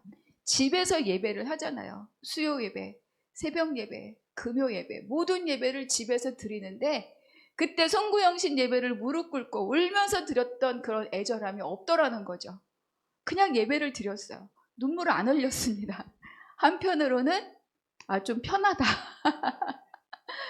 그러면서 제가 또 한 번 놀란 건 우리가 환경대로 적응해 가면서 살고 있구나. 심지어 목회자인 나도 이것이 하루, 이틀, 3일, 4일 반복되면서 이렇게도 할 수 있다라고 생각하고 있으니 누가 정말 목숨을 걸고 예배를 지키고 현장을 나아가고 우리가 함께 할 수 있겠는가, 이런 것들을 많이 생각해 보게 되었습니다. 그래서 이처럼 코로나 상황은 일반적인 사회적인 현상뿐만 아니라 교회, 예배, 그리고 성도들의 모임, 그리고 전도, 선교, 사실은 교회라고 하는 이 단어 속에 들어있는 모든 영적인 것, 그리고 또 모든 행동적인 것에 다 지대한 영향을 끼쳤고 굉장히 신앙생활이라는 것에 대해서 크나큰 인식의 변화를 일으켰습니다. 그러니까 사회학자들은 이 코로나 현상, 교회뿐만 아니라 사회에 벌어진 모든 현상들과 새롭게 변화되는 삶의 양식들에 대해서 이 변화는 변화로 받아들이면 안 되고 혁신으로 우리가 반응해야만 바꿔진 생태계에서 존재하고 살아남을 수 있다, 이런 이야기를 하는 거를 제가 책에서 읽었어요. 그러니까 이거는 교회뿐만 아니라 회사, 사업, 개인적인 거, 학교 다 마찬가지라는 거죠. 그리고 또 목회 데이터 연구소라는 곳이 있는데 그 연구소의 조사에 따르면 우리가 성도라고 하는 사람들의 30% 정도가 아직도 대면 예배에 나오지 않고 있다. 그러니까 온라인 공간에 남아있는 거예요. 그러니까 신앙을 버린 것이나 교회를 떠난 것은 아니라고 합니다. 그러나 온라인 공간에서 나만의 예배를 드리고 있는 거죠. 그러니까 만남, 돌봄, 교제, 이런 것들을 경험하지 않는 거예요. 그럼에도 불구하고 나는 하나님과 깊은 교제를 나누고 있다, 이런 고백들을 하고 있다는 거죠. 그리고 그 사람들의 특징은 온라인 송출, 이 온라인 예배를 중단하면 나는 온라인 예배를 하는 교회로 바로 옮기겠다. 이거는 실질적으로 통계에 나온 그런 조사 내용입니다. 그러니까 이런 여러 가지 환경의 변화 안에서 교회라고 하는 것은 팽창의 시대는 이미 끝났고 축소의 시대가 시작되었다. 그리고 이 축소되어가는 이 현상은 굉장히 빠르게, 유럽에 있는 교회가 몇백 년을 걸쳐서 쇠퇴했다면 한국의 교회들은 10년, 20년의 단위로 쇠퇴하고 있다. 이런 조사 결과가 있습니다. 그러니까 작은 교회의 담임 목사님들의 대부분은 이제는 예배를 드리지 못할 때가 오겠다. 교회를 닫을 때가 오겠다. 내가 목회를 접어야 될 때가 오겠다. 이런 위기감을 항상 마음에 갖고 있다는 거예요. 그런데 우리는 이때, 너무 놀랍게 이때 새롭게 교회를 시작했습니다. 너무 놀랍지 않습니까? 그래서 다시 한번 이러한 때 이렇게 교회를 시작하게 하신 하나님께 무슨 뜻이 있는가? 그렇죠? 틀림없이 무슨 뜻이 있을 것입니다. 그러니까 그 뜻을 찾고 그것을 실행해 나아가는 것이 우리 교회, 우리가 모두 다 해야 할 일들이라고 생각이 됩니다. 근데 이런 환경과 상황의 변화가 있다 할지라도 교회의 본질은 변할 수 없다. 그렇지 않습니까? 그래서 우리가 세상을 향한 다양한 모습을 가질 수는 있지만 알맹이를 버리고 옷만 갈아입을 수는 없다. 그것이 이제 우리가 교회를 향하여 생각할 때 꼭 놓치지 말아야 할 내용입니다. 우리가 이제 성경을 읽을 때 구약과 신약으로 크게 나누잖아요. 그리고 신약은 크게 두 개의 묶음이 있어요. 하나는 복음서라고 하는 묶음이 있고 하나는 서신서라고 하는 커다란 성경의 묶음이 있는데 복음서와 서신서를 연결하는 연결고리가 있어요. 그게 어떤 책입니까? 바로 사도행전입니다. 그래서 복음서는 예수님의 성육신, 십자가, 부활, 승천, 예수님의 생애를 우리에게 알려주는 책인 거죠. 그분이 누구신지, 어떤 일을 하셨는지, 왜 오셨는지. 즉 종국에는 예수 그리스도, 그분은 하나님 나라다. 하나님 나라를 갖고 하나님 나라를 회복하러 이 땅에 오셨다라고 하는 선포와 같은 책이 바로 이 복음서입니다. 그러면 서신서는 이 복음을 받은 사람들이 삶을 살아내는 그 현장을 기록한 것이 바로 이 서신서죠. 그래서 그것은 기존의 세상의 질서와 싸우고 이 땅에서 하나님 나라를 살아내기 위해 수고하는 성도들의 삶의 기록입니다. 그래서 그 안에는 분란이 있습니다. 그리고 그 안에는 다툼이 있고 시기가 있고 배교가 있고 고난이 있습니다. 그런데 그럼에도 불구하고 놀라운 것은 그런 시간을 지나고 그런 지역을 벗어나서 오늘 우리에게까지 이 복음이 왔다라고 하는 것을 우리는 기억할 필요가 있습니다. 그렇다면 사도행전은 뭡니까? 바로 이 복음서 그리고 이 서신서를 연결해주는 다리와 같은 책인데 복음으로 시작된 하나님 나라, 예수 그리스도로 시작된 이 하나님 나라가 어떻게 예수님 그리고 12 제자라고 하는 이 작은 이 사람들로부터 시작된 이 복음이 흘러서 열방으로 어떻게까지 흘러가고 확장되어 가고 있는가를 우리에게 보여주는 것이 바로 이 사도행전입니다. 그리고 그 가장 이 확장됨의 중심에는 뭐가 있느냐? 바로 교회가 있는 거죠. 그래서 사도행전은 누가복음이 이어지는 책으로 다음과 같이 시작합니다. 사도행전 1장의 말씀 같이 한번 읽겠습니다. 시작. 데오빌러여, 내가 먼저 쓴 글에는 무릇 예수께서 행하시며 가르치시기를 시작하신부터 그가 택하신 사도들에게 성령으로 명하시고 승천하신 날까지의 일을 기록하였노라. 그가 고난 받으신 후에 또한 그들에게 확실한 많은 증거로 친히 살아계심을 나타내사 40일 동안 그들에게 보이시며 하나님 나라의 일을 말씀하시니라.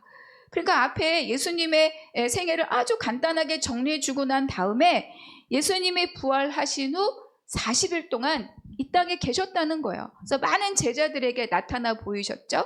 그 40일 동안 하신 일이 뭐냐? 하나님 나라의 일을 말씀하셨다. 그렇다면 하나님 나라의 일은 과연 뭐냐는 거죠. 하나님 나라의 일은 하나님 나라에 관한 것들이라고 풀어서 생각해 볼 수 있습니다. 그러니까 이거는 누가복음 24장의 마지막과 연결하여서 보면 훨씬 잘 이해할 수 있습니다. 그러니까 예수님이 부활하셨어요. 그래서 12 제자 중 한 명 빼고 11 제자를 찾아가셨죠. 그러니까 그들에게 이렇게 못자국 난 손을 보여주시고 난 후에, 그래서 내가 정말 크다라는 거를 보여주시고 난 다음에 하신 일이 뭐냐, 24장에서 이렇게 말씀하고 있습니다. 노란 글씨를 읽어볼까요? 시작. 모세의 율법과 선지자의 글과 시편에 나를 가리켜 기록한 모든 것이 이루어지어야 하리라. 그러니까 성경에서, 구약에서 선지자를 통해서 예언된 모든 것들이 누구를 통해서 이루어진다? 나를 통해서 이루어진다. 이렇게 예수님이 말씀하는 거죠. 또 46절에는 이렇게 기록되어 있습니다. 그리스도가 고난을 받고 제3일에 죽은 자 가운데서 살아날 것. 이건 뭐예요? 십자가 부활을 이야기해주고 있습니다. 그리고 47절에 보니까 죄사함을 받게 하는 세례가, 그렇죠? 회개가 예루살렘에서 모든 족속에게까지, 열방에게까지 흘러갈 것이고 너희가 그들의 증인이 될 것이다. 마치 사도행전 1장 1절부터 8절까지를 그대로 옮겨 넣은 것과 같은 것을 예수님이 부활하신 이후 40일 동안 제자들에게 말씀하셨다는 거예요. 결국 주님은 자신을 통해서 구약의 예언이 다 성취되었다. 약속이 다 이루어졌다. 그리고 복음이 온 족속에까지 퍼질고 전파될 것이다. 너희가 그들의 증인이다. 이렇게 선언하신 거죠. 다시 말하면 누가가 하나님 나라의 일을 이 자리에서 언급한 것은 예수님이 승천하신 그 이후에 여전히 이 땅에 남아서 삶을 살아내야 할 그 제자들, 그 성도들이 해야 할 일이 뭐냐? 바로 하나님 나라의 일이라는 거예요. 그러니까 하나님 나라의 일은 예수 그리스도를 빼고는 말할 수 없는 거죠. 잃어버린 하나님 나라, 예수 그리스도를 통해서 다시 회복되는 하나님 나라, 완성되는 하나님 나라, 이게 성경 전체 아닙니까? 그러니까 다시 말하면 이 땅에 있는 성도들이 해야 할 일이 뭐냐? 바로 이 하나님 나라에 관한 일, 하나님 나라의 완성을 통해 향하여 가는 바로 구속사다. 이렇게 말씀해주고 있는 거죠. 그러니까 예수님이 이 땅에 40일 동안 승천하시기 전 이 땅에 머물면서 하신 일은 그 제자들에게 구속사를 말씀하신 거예요. 그리고 그 중심이 무엇이냐? 바로 교회입니다. 그렇다면 교회는 그 기초가 무엇이냐? 우리가 첫날 예배 드릴 때 읽었던 말씀이지만 한 번 더 읽겠습니다. 16장 16절의 말씀입니다. 시작. 시몬 베드로가 대답하여 이르되 주는 그리스도시요 살아계신 하나님의 아들이시니이다. 그렇죠? 그래서 예수님이 깜짝 놀라시면서 이 베드로의 고백을 하늘에 계신 아버지께서 알려주신 것이다. 이렇게 놀라시면서 칭찬을 하셨습니다. 왜 이렇게 이 대답이 주님도 깜짝 놀랄 만큼 중요한 거냐? 바로 이 베드로의 고백이 하나님의 구속사를 의미하고 있기 때문입니다. 자, 지난 시간 우리가 지난 주간에 사람, 존귀한 하나님의 형상입니다 라는 주제로 우리가 말씀을 들을 때 우리가 잃어버린 것이 있다고 했어요. 원래 우리 것이었는데 우리가 범죄함으로 잃어버렸다. 하나님의 형상 안에 담아서 다 우리에게 주셨는데 우리가 범죄함으로 그것을 잃어버렸다. 그것이 무엇입니까? 바로 하나님의 씨와 통치권입니다. 내가 하나님의 자녀됨과 하나님의 자녀로서 하나님의 권세를 위임받은 통치권, 이것이 하나님의 형상 안에 다 들어있었는데 우리가 이 형상이 깨어짐으로 잃어버렸다. 예수님은 그것을 회복하기 위해서 오셨다. 그렇죠?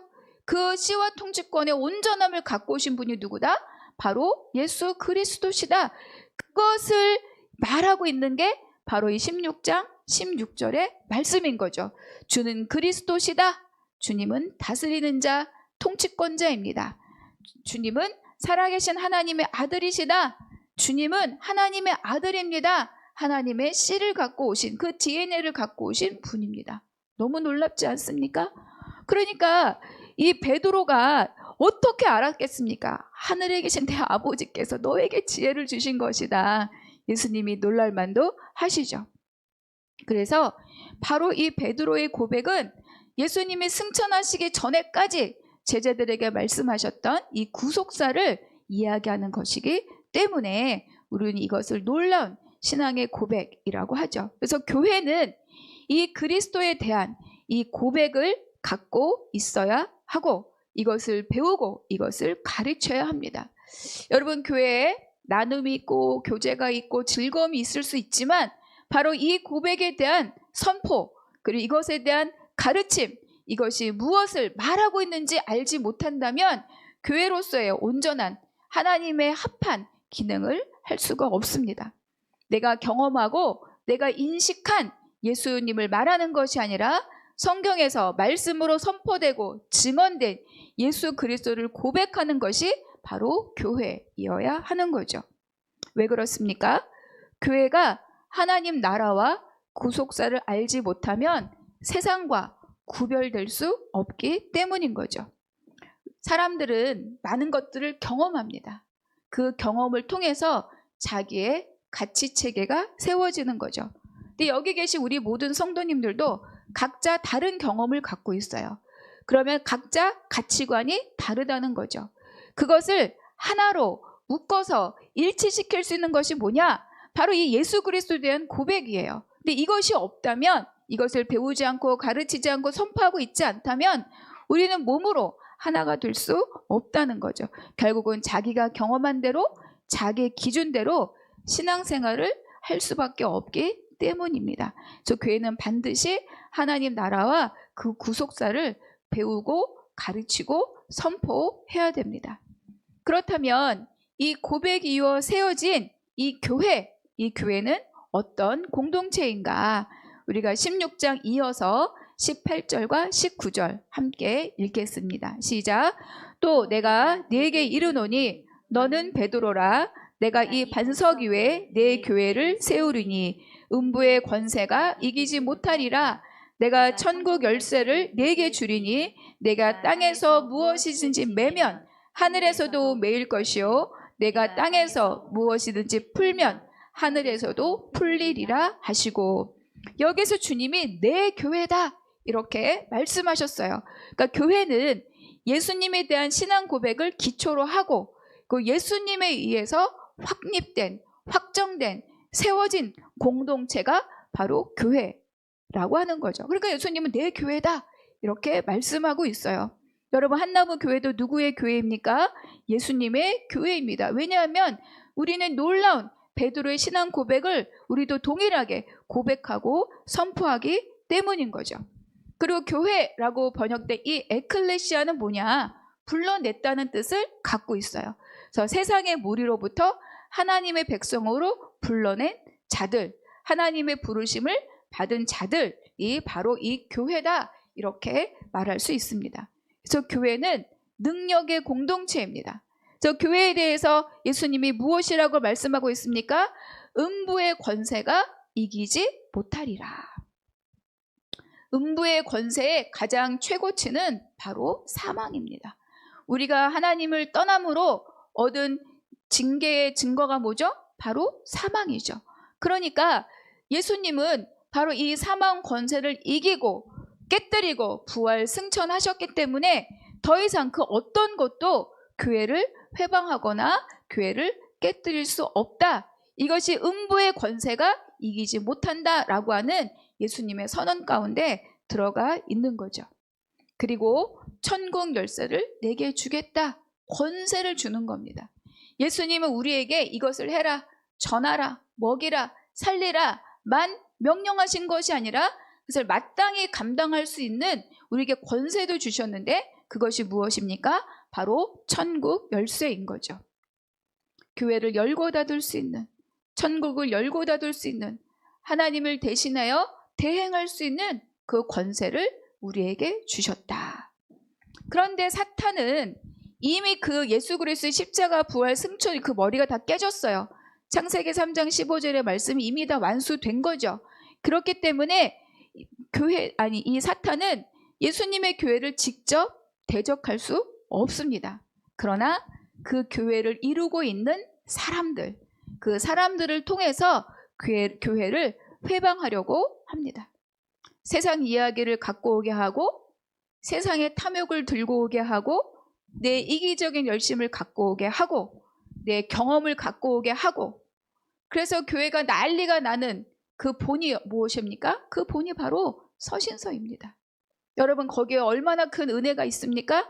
오히려 그렇지 않아요. 다툼이 있고 배교가 있고 미움이 있고 시기가 있고 간음이 있고 배척이 있고,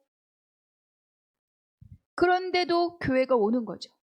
무너지지 않고 망하지 않고 없어지지 않고 우리에게까지 복음이 흘러온 것입니다.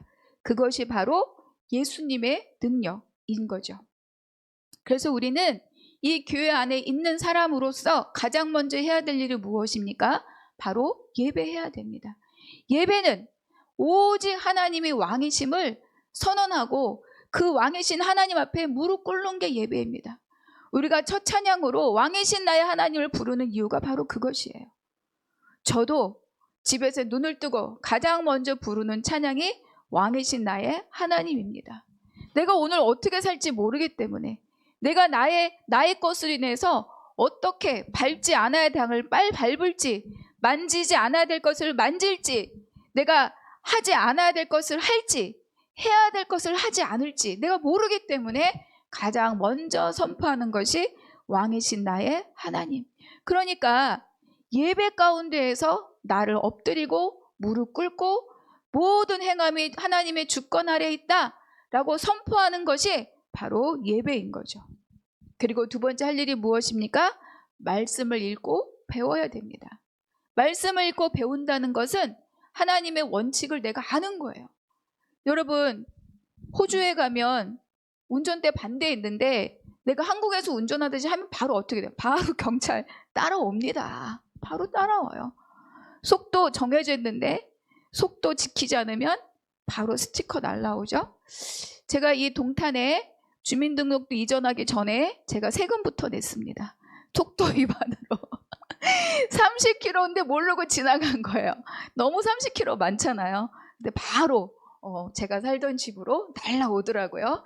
제가 세금부터 먼저 이 동탄시에 이 화성시에 냈습니다. 그러니까 원칙을 알아야 그 안에서 자유롭게 살아갈 수 있는 거죠. 그래서 하나님 앞에 내가 무릎 꿇고 그것 예배하고 내가 말씀의 삶의 원칙을 배우고 그리고 나서 이 땅을 살아내야 하는 거죠. 그래야 우리에게 회복된 하나님의 통치권을 우리가 권세로 사용할 수 있습니다. 그렇다면 하나님께서 이 교회를 통해서 하실 일이 과연 무엇이냐? 하나님의 하실 일, 이것이 우리가 아까 읽었던 오늘의 본문입니다. 에베소서 1장 22절과 23절 같이 한 번 더 읽겠습니다. 시작. 또 만물을 그의 발 아래에 복종하게 하시고 그를 만물 위에 교회의 머리로 삼으셨느니라.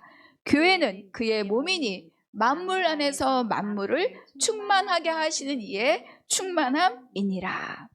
예전에 막 에베소서 공부할 때 이 말씀 핵심 구절로 다 암송하셨죠? 네. 거기에서 저랑 눈 피하시는 분. 오늘 이 말씀을 통해서 보여주신 것이 뭐냐? 교회를 통해서 하실 일이 뭐라고요? 만물의 회복입니다. 만물의 회복. 22절의 말씀을 이미지로 그려서 보면 예수 그리스도가 머리로 계시고 그 만물 위에 교회가 있어요. 예수 그리스도가 머리로 계시고 만물 위에 교회가 있다. 그러니까 그리스도 그 아래 누가 있습니까? 교회 그 아래 무엇이 있습니까? 만물이 있다. 이렇게 그려지는 거죠. 그리고 23절의 말씀을 따르면 그렇게 세워진 구속사의 질서에 가장 충만한 하나님의 충만이 어디로 갑니까? 예수 그리스도에게로 가고 예수 그리스도에 채워진 충만이 어디로 흘러옵니까? 교회로 흘러옵니다. 교회로 채워진 충만이 어디로 흘러갑니까? 만물까지 흘러간다고 우리에게 말씀해주고 있는 거죠. 이것이 다 충만케 채워지는 것이 구속사의 완성이고 이것을 에베소서에서는 뭐라고 표현하느냐? 통일이라고 말합니다. 우리의 소원도 통일입니다. 그렇죠? 그러니까 우리가 에베소 1장에 보면 예수 그리스도의 사역에 대해서 말씀하실 때 하늘에 있는 것이나 땅에 있는 것이나 모든 것이 다 그리스도 안에서 통일되게 하려 하심이다. 이렇게 에베소서가 말하고 있는 거예요. 결국 통일은 무엇이냐면 완전한 원상복구입니다. 하나님을 아는 것을 대적하여 높아진 모든 것들이 다 예수 그리스도 십자가 아래 무릎을 꿇는 거죠. 다 무너지는 거예요. 그리고 피조세계가 다 예수 그리스도를 찬양하고 경배하는 것. 이것이 구속사의 완성입니다. 이것을 위해서 피조물도 탄식하며 하나님의 아들들이 나타나기를 기다리고 있다. 이렇게 로마서에서도 이야기하고 있습니다. 그래서 이 일을 위해서 무엇을 세웠다? 교회를 세우셨습니다. 그리고 이 구속사의 완성을 향하여 가는 모든 걸음을 어디에 부탁하셨습니까? 바로 교회에 부탁하셨던 거죠. 그래서 교회가 할 일이 무엇이냐? 앞서서 말씀드린 하나님 나라의 일, 결국은 예수를 전파하고 예수가 누구신지 말해주고 복음을 전하는 것, 그리고 그 삶을 살아내는 것, 그것이 바로 이 교회가 해야 할 하나님 나라의 일입니다. 우리가 교회가 축소되고 있는 이 시대 가운데에도 외적 크기와 상관없이 번성하고 있는 교회가 있습니다. 그 번성하고 있는 교회는 어떤 교회였냐? 교회 속의 교회. 결국은 작은 모임, 순, 셀, 속, 구역 이렇게 표현될 수 있는, 그렇죠? 교회 안에 이 작은 교회 안에 이 작은 공동체를 지지하고 그리고 그것을 지켜낸 교회는 번성했습니다. 두 번째, 어떤 교회가 이 코로나라고 하는 팬데믹 시절을 지나면서도 오히려 더 번성했는가? 바로 선교적 사명을 지켜나간 교회는 번성했습니다. 실제로 그런 통계들이 나와 있어요. 대부분 다 재정도 줄고 성도도 줄고 여러 가지로 다 축소되어 있지만 살아남았다 정도가 아니라 오히려 번성했다. 그것은 작은 모임을 지켜낸 교회, 그리고 선교적 사명을 완수한 교회. 작은 교회를 지켜냈다는 건 그 안에 사람들과의 교제, 돌봄, 그리고 성경 공부 이런 것들이 있었다는 거예요. 선교적 사명을 감당했다는 건 우리가 막 짐을 싸두고 예전처럼 비행기를 타고 배를 타고 해외로 갈 수는 없으나 이웃을 향한 끊임없는 돌봄의 사역들, 복음을 전하는 사역을 해왔던 교회들은 번성하였다. 그 일에 사람을 투자하고 그 일에 시간을 투자하고 그 일에 재정을 투자했을 때 하나님께서는 바로 이 하나님 나라의 일을 행하고 있는 교회는 하나님께서 번성케 하셨다라고 우리는 발견할 수 있습니다. 복음을 살아내고 복음을 전하는 것, 이것이 구속사의 완성을 위해서 교회, 즉 우리들이 해야 할 일입니다. 이 모든 사명을 함께 감당하는 우리 한나무 식구들이 되시기를 주님의 이름으로 축복합니다. 그렇다면 이 맡기신 사명을 우리가 어떻게 감당할 수 있는가? 우리가 사도행전 1장 8절의 말씀 같이 읽겠습니다. 시작. 오직 성령이 너희에게 임하시면 너희가 권능을 받고 예루살렘과 온 유대와 사마리아와 땅끝까지 이르러 내 증인이 되리라 하시니라. 오직 무엇으로? 성령의 능력으로, 성령을 통해 받은 권능으로 이 일을 감당합니다. 여러분, 성령은 살리는 영입니다. 예수 안에는 생명의 성령의 법이 죄와 사망의 법에서 우리를 해방하였다, 이렇게 선포되어 있습니다. 결국 죽을 자인 우리를 살리셨다, 예수의 영이 살리셨다, 이렇게 성경은 우리에게 증거해 주는 거죠. 그리고 성령은 능력의 영입니다. 예수님의 명령을 받고 복음을 전하러 둘씩 짝지어 나갔던 제자들이 돌아와서 뭐라고 얘기했느냐? 주의 이름이면 귀신들도 우리에게 항복하더이다. 이것이 바로 성령의 능력, 그 권능입니다. 예수님은 승천하시면서 바로 우리에게 이 능력을 우리에게 주신 거죠. 그리고 우리 모두는 바로 이 성령의 능력을 받은 사람들입니다. 여러분, 성령은 신비한 체험으로 증거되어야 되는 것이 아닙니다. 이것은 오직 택하신 백성들에게 하나님께서 부어주신 하나님의 능력이 바로 성령입니다. 진리의 말씀 안에 있는 능력이고 저와 여러분 안에 이미 들어있는 능력임을 믿으시기 바랍니다. 예수님이 십자가에 달려 돌아가셨을 때 다 이곳저곳 도망 다녔어요. 다 예수님을 모른다고 저주했죠. 다 피했습니다. 그리고 희망 없이 다시 물고기 잡으러 갔던 자들이 3년 동안 주님과 함께 다녔던 그런 제자들이었어요. 물고기 잡으러 가자. 살던 대로 살 수밖에 없다라고 되돌아간 그들에게 오직 성령이 임하시고 권능을 입자 불꽃처럼 일어나서 바로 복음을 전파했습니다. 그들이 전한 그 복음을 통하여서 3,000명씩 5,000명씩 회개했는데 그들의 복음을 들은 자들의 삶의 모습이 어떠했는가? 사도행전 2장 42절에 이렇게 기록합니다. 함께 읽겠습니다. 시작. 그들이 사도의 가르침을 받아 서로 교제하고 떡을 떼며 오로지 기도하기를 힘쓰니라. 여러분, 공동체가 만들어졌습니다. 세상에 똑같이 섞여 살던 자들이 따로 모여서, 이게 뭐예요? 교회잖아요. 에클레시아, 교회를 이루었다, 이렇게 말씀하고 있습니다. 그리고 그 교회에서 한 일이 첫 번째가 뭡니까? 사도들의 가르침을 받았다. 여러분, 어떤 가르침을 받았겠습니까? 바로 하나님 나라의 일에 대하여 가르침을 받은 거죠. 내가 어느 학교 나왔는지 배웠겠습니까? 네가 잘 세상에서 높은 자리에 가려면 어떻게 해야 된다라는 것을 배웠겠습니까? 사도들의 가르침을 받아 오직 구속사, 하나님 나라의 일이 무엇인지, 예수 그리스도가 누구신지를 배운 것이 바로 교회이고 바로 이 공동체였습니다. 그 가르침 안에서 믿음의 관계를 돈독히 한 거죠. 함께 교제하고 떡을 떼고 그리고 또 함께 더불어 기도하기를 힘썼다. 여러분, 교회 안에 말씀과 진리가 없고 떡과 교제만 있으면 상하고 다칩니다. 가르침을 받아도 상하고 다칠 수 있지만 가르침이 있는 곳에는 회복과 그리고 연합이 생겨납니다. 그러니까 우리가 첫 번째 중요한 것이 뭡니까? 떡과 교제가 필요 없는 것이 아니라 말씀의 진리를 배우고 그 안에서 떡과 교제를 나누는 거죠. 그것을 가지고 또 어떻게 해요? 함께 기도하는 것. 그것이 복음을 듣고 이 땅에서 새로운 삶을 시작한 에클레시아, 교회의 모습이다라고 우리에게 가르쳐주고 있습니다. 마지막입니다. 그래서 교회는 무엇이냐? 교회의 구속사의 완성을 향해 가는 것이 바로 교회입니다.